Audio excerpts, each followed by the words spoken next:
think in today's episode, we're going to be talking about potential. And we're going to be talking about, well, how can you achieve your potential? Does everyone's potential look the same? Are there individual differences? And I suppose to touch on the biology of it and looking specifically at the prefrontal cortex, as I think it is quite an important mechanism in this whole process. Yeah, I think we'll get deep on the cortex and we'll sort of assess kind of what it does, how is it affected, and if you are to damage it early long, is some of that damage perhaps irreversible? Yeah. I think it's important to say, what does sacrificing look like, first of all, because it's not for everyone. Yeah. Do you want to, everyone's going this way, do you want to go against the grain? Is Yeah. the first question you're going to ask yourself. Yeah. Because doing that is going to come with a lot of judgment from not just random people, but people around you. And I think if you decide ultimately where you want to go is different to the grain, then you've got to say what vehicle is going to get me there. And I think that's probably where we're struggling a little bit. Well, the judgment thing. That's a consequence of what you're going to do. But like, why is it you receive that in the first place? Like, it's not exactly clear. Yeah, I guess people probably don't like to see other people live lives that they maybe thought they could have lived had they done what they probably knew they should have done. I think as a part of that, everyone looks at athletes and then they probably idolise them when they get to the top. But on the way to the top, no one's really rooting for these people. I think you can look at people that are in places that are above average, say, and I think you can probably take two mentalities towards that. I think you can either go, well, I look up to that person, maybe there's something I can learn from that. Yeah. Or I think there's the other perspective of, well, maybe their circumstances just lent them to be able to get to that point because of privilege or something like that. Yeah. And then you can take the avenue of, well, I'm just going to cut them down and discredit everything they've done. But ultimately, I don't think that is the best approach you should take. Like, you should take the first approach. Correct. I mean, ultimately, everyone's going to have certain disadvantages and advantages. You can look at someone like Elon Musk and say his parents gave him $400,000 to start his company, right? Yeah. Or you can look at him and say he went bankrupt almost 20 times, he failed 1,000 times. Yeah. Both Tesla and SpaceX almost went to the mud. And he persevered through that. Yeah. I think it's much more beneficial to look at that than just say, oh, he had his parents give him money and that's why he's successful. Because that's not the case. No, it's not. Yeah, it's not the case at all. People look at the reasons why other people are successful instead of probably the heartache they went through to get them to where they got to. It's also that thing of, well, why are you so obsessed with other people? Yeah. Shouldn't you be more focused on yourself and not in like a self-centered way where you're just disregarding the others around you and putting your feelings, emotions first, etc. But in a way that you're trying to look at yourself and understand, well, what are my values? Where do I want to go? What motivates me every day to wake up and get out of bed? And then ultimately looking at the people around you that are in positions where you want to go and thinking, well, how can I take lessons from their journey? Like, it's that whole tall poppy syndrome. Yeah. Where like, well, instead of building myself up, I can just cut down others and then I won't feel insecure about where I am in life. Yeah. But that just leads to everyone just being like single story buildings. Like, yeah, you should look at people who are where you want to go and try and learn from instead of saying he got here because he had this advantage. Shouldn't you want to look at successful people and say, what can I learn from him to get me there? Yeah. That's the attitude to take, I would say. Yeah, it absolutely is. Because you're always going to find holes in people's lives and say, he got this because he knew him and he got this funding. But what about the heartache? What about the failures? No one looks at that. They just look at the outcome. It was easy. It's easy for you to say. I mean, that doesn't help you. Even if it is easy for someone else. Yeah. What does that mindset help you with? No. Yeah. Nothing. It doesn't change you ultimately. I mean, I guess on the topic of today's podcast, we obviously want to discuss the brain. Yeah. Because I think what we're talking about is motivation. And you can't talk motivation without talking the biology of what's actually occurring in the brain. Yeah. So I suppose and more specifically, probably the prefrontal cortex. Yeah. And I suppose, well, A, what does that part of the brain do? B, what are some things that might hinder that part of the brain? And then I guess C, how can you develop a proper sense of self and understand your intrinsic motivation so that you can ultimately use information around, say, a brain area like the prefrontal cortex and use that as a vehicle to get you where you want to go. So I suppose just to start us off, I might ask you a question about it, because I think you were more interested in perhaps the harmful effect side of things and how that might affect ultimately your development of the prefrontal cortex. So is there an area where you would probably feel most comfortable starting, or? Well, I mean, it's important to talk about, I guess, what does the prefrontal cortex actually do? Yeah. Obviously, we know it's the front part of your brain, but what it's responsible for is, I guess, those cognitive behaviours and decision-making, long-term planning. Yeah.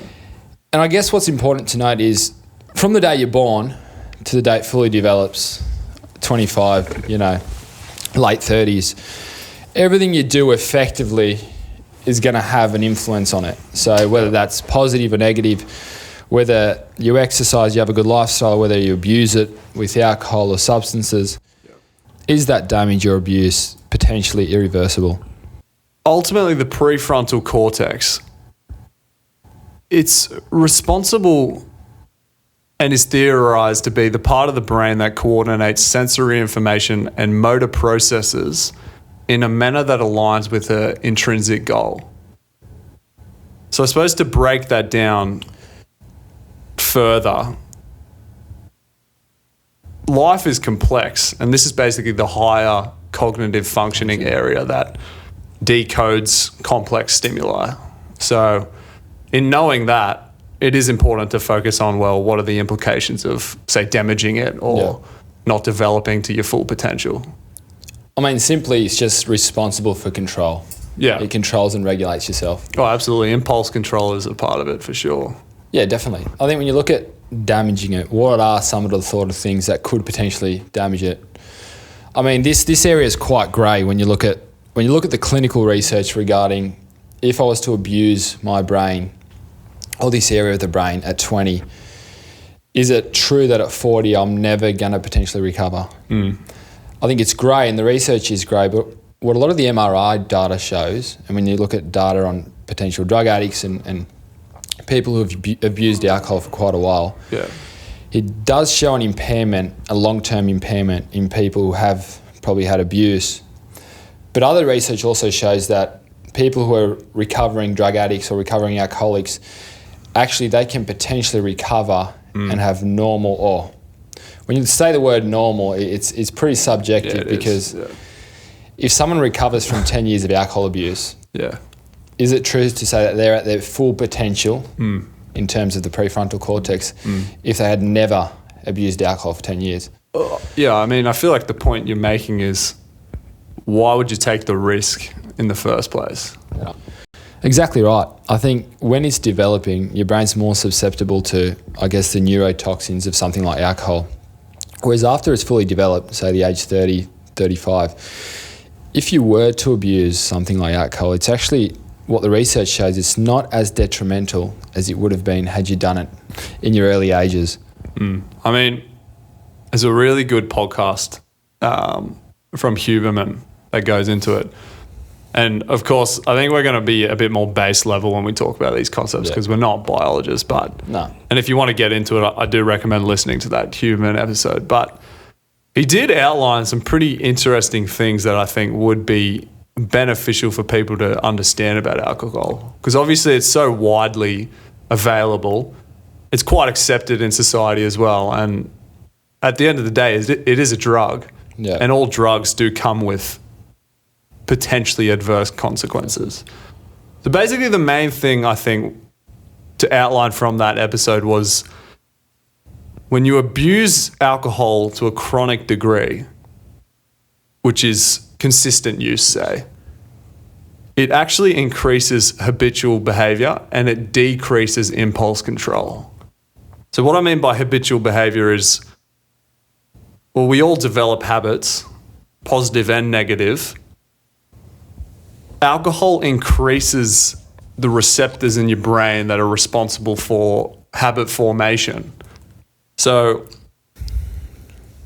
that basically means that if you have a habit, say, every time you drink, you also do drugs at the same time, the propensity that you're going to continue doing that as a result of drinking is increased. And that has been found not to just be while you're drinking, that's also outside of drinking. So say you also have a binge eating habit. If every week you're also habitually drinking, that binge drinking habit is also going to be reinforced. So the implication there is, well, how do you get out of a habit when your biology is actually reinforcing those negative behaviors and decreasing your ability to control your impulses? So you're more likely to engage in the habit, and you're also less likely to control that habit once the urge comes up. It's also kind of an exponential compounding effect. The more you engage in these habits, the more you solidify these negative habits, and the more you damage your cortex. So it's kind of like you do this and it's a domino effect. I guess when you talk about preserving the cortex, and we'll go back to that because I think it's important, how would you go about it? Because at the end of the day, as I said previously, we're going to have times in our life where you're going to do things that are going to affect your cortex, whether that's positive or negative. How can you try and preserve that as best as possible until it's fully developed to then go on and make good decisions? Yeah, I mean, it's a good question. And I think understanding the harmful effects that certain behaviors do have. It doesn't even have to be alcohol. It could be marijuana, say. He has another episode on that where he basically says that if you engage in chronic marijuana use during your formative years, so your teenage years, it actually has way worse implications and outcomes for your brain development compared if you were to start those behaviors later in life. Oh, wow. So say if you're 15 and you're chronically smoking weed, it's going to be way different than if you're 30 and you start. Yeah, definitely. The difficult thing, though, is because there's also research on impulsivity in teenagers, say. And that is a period of life where it's reliably found that you're more impulsive in those formative years. So I think the question is, how can you actually educate this high-risk group? How can you educate them and make it so that they're not engaging in behaviors that are going to have adverse consequences for the rest of their life? Because even if you look at insurance policies for people, who's the most expensive? It's teenage boys. And I think that's ultimately probably who we're trying to target as well. Like if we're looking back on our lives, it would have been great if there was a podcast or some source of information that had all of this stuff readily available for us to read or access. So, yeah. Well, it's a fair point, but the question is, I mean, the statement is if you're a 15 or an 18-year-old boy, you're going to have impulses. Now, these impulses are probably going to be at their strongest when you're a young teenager. The thing is, these impulses may not still be impulses when you're 25 and your brain's fully developed. So if you want to abuse alcohol when you're an 18-year-old, you may not necessarily want to do it when you're 25. So the question is, how can you preserve that or stop people from doing it until their brain's fully developed? Because the impulses you have today, you won't probably have when you're 25. No. So how can we bridge that gap? Because, even if you look at, the prefrontal cortex is the last part of the brain to develop. And clearly, like you said, you're probably not going to have those same impulses when you're 25, 30 years old. And I was looking at some research before we came into this, and it basically said that without the prefrontal cortex, impulsive behavior, inappropriate and disorganized thinking would ultimately control the individual. So, like you said, how can we bridge that gap? it is definitely a fair question, and I don't know if I have the resources to answer it now, but Well, yeah, you can't just tell people never drink alcohol. Yeah. Because ultimately no one's going to do that. Yeah. So you can't just say, you're a 20-year-old individual, Yeah. don't ever have a drink. Yeah. Right? Because no one's going to do that for 5 years until they're 25 or Yeah. until they're 30. Yeah. I think it's more about education. I think if people are wary of the effects and the damage you can cause to the cortex, they may think twice about engaging in binge drinking. But it is hard to sit here and tell people how they should conduct themselves.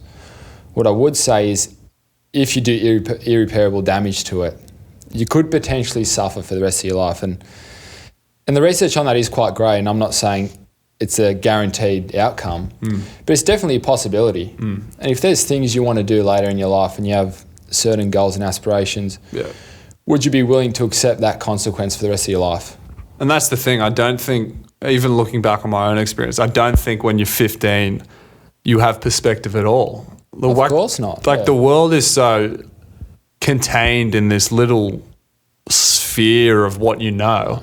And it's like, it's not until you get older that things start to expand and you realize that, well, there are actually things outside of my perspectives I currently have that perhaps change everything. So it's like, well, how can we create some channels of information that is accessible and teenagers say do actually want to read and learn about that sort of stuff. So, yeah. And I mean, the research is clear though about alcohol abuse in that the younger you actually start drinking, the more likely it is that you're going to develop a chronic alcohol disorder later in life. So if you can get to the bottom of, well, why would it 13-year-olds say want to start drinking in the first place? Like, is it that they have negative influences? Are their families not organized in a way that that's unacceptable behavior? Or like, what is the overall reason, say a 13-year-old would start getting into drinking early? I think influence is, when you're young, I think you're very easily influenced. So it's easy to do what the people around you are doing. Yeah. But I think we've talked a lot about alcohol. It's not just alcohol, it's kind of any negative habit. It could be a substance, it could be binge eating, it could be anything. Stress. I mean, stress is a big one, and I think we'll get onto that. Yeah. But it's very hard to try and get in the minds of young people and tell them not to do certain things. You know, it's a pretty intricate question to answer. When you talk about, I guess, delayed gratification, you're not going to delay things for 10 years until you're 25. And in some sense, when you're a teenager, that is the time when you are formulating your sense of self. Yeah. And being impulsive is a part of that process. Like, you have to just go out and try things. Yeah. And it's like impulsiveness actually lends itself to learning in some sense. Like, say if you make some impulsive, spontaneous decision to go out, I don't know, and do something that maybe your family doesn't approve of. Yeah, perhaps it's not the right thing to do, but perhaps you're going to learn the most doing that. Like, it's going to facilitate learning. Absolutely. And that's also one of the benefits of the prefrontal cortex, of actually trying and learning new things. So there is benefit to having an impulse and not being in complete, reasonable control of yourself as a teenager. Yeah. Because you probably learn the most. Yeah. But there's obviously a detrimental effect to just, doing all those things we just spoke about. Well, I think the thing is that impulse on its own is not necessarily negative, but we live in a world where we have access to things that can really damage us. So obviously we're living in Australia, so we don't have access to guns or anything like that.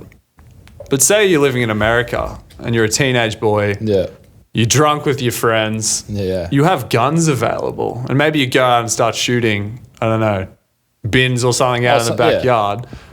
And all of a sudden you've accidentally shot one of your mates. Yeah. It's like, well, how can you avoid that? Because it's not necessarily the impulse that was negative. It was the things around that actually they had access to that ended up doing the harm. And that could be anything. It could be drink driving. It could be getting in a fight on the street. Like, it could be anything. But yeah, the point I'm trying to make there is impulse is not necessarily the negative. It's the things that you actually have access to in your environment. Yeah, it's impulse with a mix of the influence. Yeah. If you're influenced by these things in your environment, you're far more likely to do harmful things to yourself and the people around you. Yeah. I guess when we talk about chronic stress or stress in general, if I was to ask you, do you think stress or, for example, alcohol abuse would be worse on the cortex, what would you say to me? Well, I wouldn't have a straight answer, but... Just, I mean, your opinion, if you were to pick one. Well, I would say that actually the consequence of over-consuming alcohol is stress. So I would say that stress is probably worse for you than, say, just binge drinking one night. Yeah. So I would probably say stress. Like chronic stress. Yeah. You'd be correct. Yeah. Because chronic stress is actually one of the most damaging things to the cortex. It's interesting. And it's quite interesting because it's not a physical direct effect like when you consume alcohol. It's a direct toxin to the brain. But when you are chronically stressed, it's actually a far more pervasive and unavoidable effect. I think also when you talk about chronic stress and actually toxic stress, would it not be correct in saying that if you don't have a period of time, say, through your day where you can actually relax, say you've had a really stressful day and you go home and you don't have time that, you can decompress and relax and actually get out of that stressful state, that's when the damage actually occurs. And I feel like the implications of that is, well, how is my day structured? Do I get home and I jump back on the emails and I start doing more work?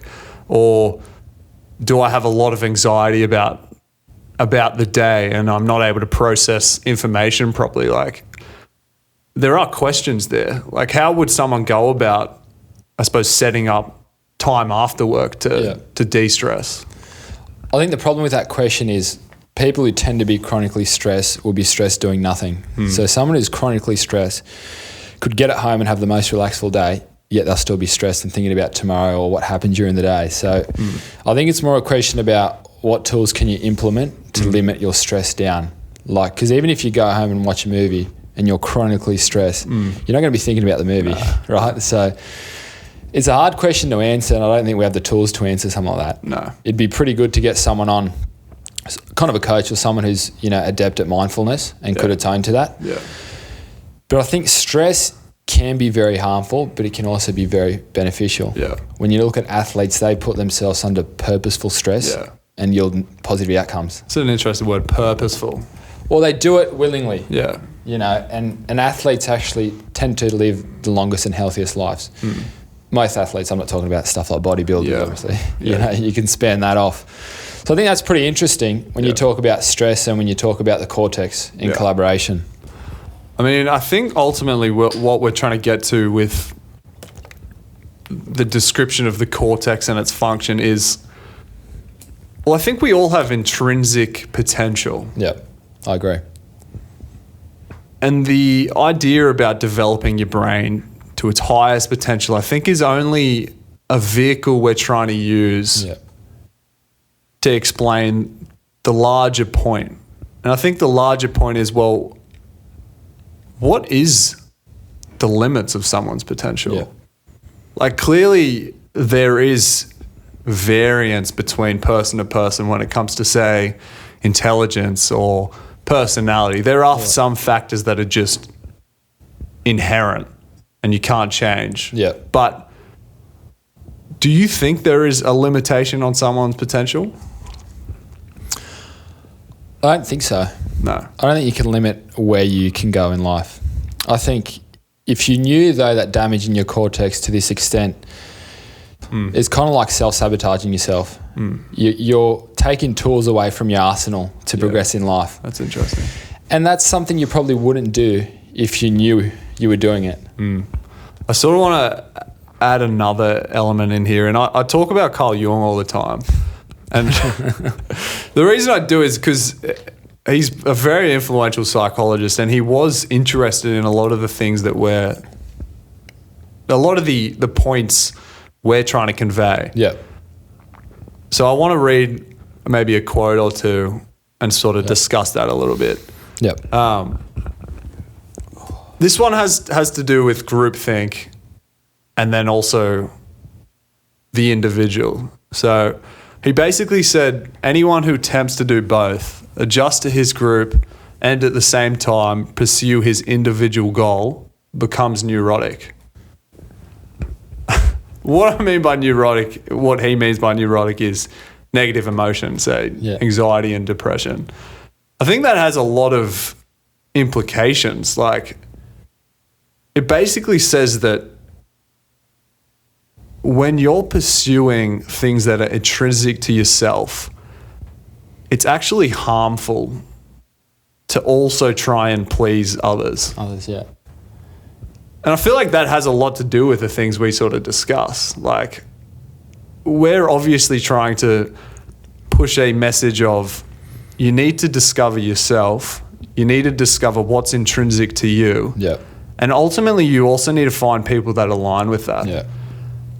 So say you're at a point in your journey where you haven't yet identified things that are actually intrinsic to your being, and you haven't identified yet, well, here's my goal, this is where I want to get to. At that point in your life, you're probably not surrounded by people that are aligning with you. And you might actually notice that, hey, I wake up every day with a lot of anxiety, and I wake up every day with depression. Yeah. I strongly believe that that is actually just a signal to you that something needs to change. Like, I think anxiety and depression, and there is evidence for this, that they're actually only hallmarkers and they're only indications that you're not down the road you should be down. Yeah, they're essentially indicators that you're living an unnatural life to you, I would say. I think with Carl Jung's quote, and correct me if I'm wrong, what he's saying essentially is if you're trying to pull yourself in 5 different directions and 4 of those don't align with you, of course you're going to wake up feeling anxious and on edge all the time. And I think when we talk about the cortex and how does this align to that, I think you're probably not thinking about these sort of things if you've probably destroyed your cortex for 5 years in your early life. And that's not to disrespect anyone in any way. It's to say, are you able to have these conversations in your head if you spent the better part of 10 years damaging crucial parts of your brain? And the prefrontal cortex absolutely is a crucial part of your brain, and that's probably why it develops last. So to think of it in that context, can I allow myself to have these conscious debates in my own head if I've done so much damage to such a crucial part of my brain? Well, probably not. Yeah. Because if you look at what it takes to long-term plan, you need to have that brain structure in place. And I think also adding to the point of the group think, if you look at the group in terms of, well, it takes into account a whole number of people. Say there's 10 people in a group. It sort of averages out everything from all people. So that includes, say, the motivations of the group. Most people, when they're in a group, don't want to upset the status quo of the group. Yeah. So if the group's motivation is to go out and have a good time on the weekend, and you want to be a part of that group ultimately, you're probably not going to question the motivations of the group. It takes quite a disagreeable person to do that. And even in the context of, well, maybe you're the leader of the group and you have more influence over the behaviors of the people in that collective. Even at that point, the leader has to ultimately reflect the desires of the people in the group. Yeah. I don't think, even if you look at leaders throughout history, they're ultimately reflecting what the society wanted at that point in time. You'd be a very unpopular leader if you came up and you just started spouting off stuff that wasn't relevant to what people's desires were, say. Yeah. So I do think the only solution there is to go off on your own and eventually come to another group that shares in your intrinsic motivation. My question to you is do you have to have your cortex developed at a level where you can control yourself to say, I'm going to step away from here and venture this way with people I align with? What I would say is... I mean, this is just your opinion at the end of the day. It is. And what I would say is when you're a teenager, the most influential people in your life go from being your family to your friends. Yep. So I'm not saying it's at 15, 16, 17. You should not hang out with all the people in your school, say. I'm not saying that at all, because it's very important that you learn how to actually engage with the people around you and actually be able to work in a beneficial way, not just for yourself, but the people around you. So I'm not saying that you should go off on your own, but as you become older, 20, 21, 22, 23, 24, 25, you do have to start having these conversations with yourself and thinking, well, at some point I have to listen to the things that are going on in my head, and I actually have to start behaving in a way that is intrinsic to myself. And it does sound like I'm beating around this point of intrinsic motivation, but ultimately, the thoughts and ideas that come into your head, they're not going to go away. Yeah. You can repress them all you want, but ultimately they're going to stay around in one form or another, whether it's your dreams, your emotions, etc. So I think it is ultimately your choice whether you choose to actually develop them while you're young, 20, 21, 22, or you actually want to go through the painful process of getting older, having all the pressures of life built up, and then trying to undergo this individuation process. Yeah. I do think ultimately that is your decision. And I personally, and if you, like, I think you're the same, we want to reach people when they're young to help them get along in that process before the pressures of life build up, and it makes it harder and harder for you to actually do that. You're ultimately correct. Yeah. You know, if you can grab onto a few people at a young age and allow them to think in different ways, you know, what is the sky the limit in that sense? Because, of course, once you have kids and responsibilities, it's very hard to try and, you know, draw out another path in life for yourself. When you're young, in your 20s, it's much easier to do that. Well, think about what it takes. Say you have a family now, you got 3 kids. You have to support your family. Yeah. If you want to go off and individuate, you're probably going to have to spend every waking hour outside of work and providing you for your family, going down a path of self-realization. Yeah. That is so much more stressful than, say, at 21, 22, just going to work and then going home and be able to work on the things that you want to work on. Like, the fundamental question is what do you want to do at the end of the day? Yeah. 'Cause it's not a one-size-fits-all. You should venture down this avenue, but ultimately there is a voice inside everyone's head, and that voice is never going to go away. You can, as you said, you can repress it for as long as you want, but at some point you're going to face yourself with fundamental moral questions about where you want to go and how you want to conduct yourself. Yeah. It's hard to answer those questions 20 years down the track as it would be 5 years. And I think that's the point we're ultimately making. Yeah. We're not trying to make the point of, well, we know what it's like when you're 35, 40, etc., and you have kids, but I do think we have used our critical thinking, and we've even just looked at our own lives as an example, and it's pretty clear, like, it's easier for us to do this now than wait. And Carl Jung, you know, touches on this a lot. And I think the reason we talk about him a lot is because Jordan Peterson does stem a lot of his ideas from, Jung's values. Peterson has obviously blown up in popularity, I think, ultimately because he's painting a alternative view of things that actually is quite intrinsic to people, because I think when you look at values, things are common among people. Yeah. And I feel like we've slipped into this weird time where we're almost discounting this general theme that flows through all people. And I think Peterson has ultimately touched on the point of, well, some things are just intrinsic. There are sort of certain laws of the universe, if you want to say, that are actually undeniable. Like, the way you treat people ultimately, I think, reflects yourself. And it's not just that you matter in this world, it's that everyone around you also matters.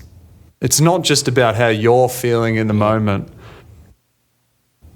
It's about how you can develop yourself to a point where you can actually be beneficial to your community. I can't help but think we're living in a time that puts so much weight on the individual and the feelings and emotions that go along with that. Whereas I don't think your feelings and emotions actually matter, to be honest with you.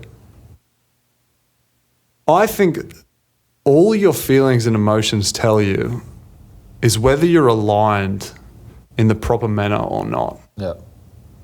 And I think that idea was fundamental many, many years ago. And it's only recently where we've placed so much weight on, oh, well, you got to be safe. You got to think about all your feelings and emotions, and you got to identify it. But when you look at someone like Peterson, he doesn't paint that narrative. I mean, that's probably why he's got so popular so recently. Yeah. He's painting a different narrative that people are aligning with, or else he wouldn't be where he is. Yeah. I mean, I think just to finish the point on the Jung, I have one more quote. It's a little bit more judgmental than the last, but I do think there is actually value in this one. So he basically says that he's talking about groups here. Such collective identities are crutches for the lame, shields for the timid, beds for the lazy, nurseries for the irresponsible. But he also says equally they're shelters for the poor and weak, a home for the poor for the shipwrecked, the bosom of the family for orphans, a land of promise for the disillusioned, vagrants and weary pilgrims, a herd and a safe fold for lost sheep, and a mother providing nourishment and growth. It's a powerful quote, and I think ultimately what he's saying is modern society is great. It has provided such stability that wasn't available, say, 500 years ago. And we are at a point where we can actually look after the people that need to be looked after. Say the poor, the disabled, the people suffering from actual mental health, etc.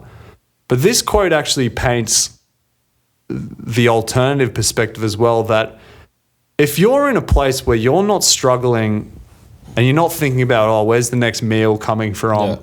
Am I going to be able to support myself or my family, etc.?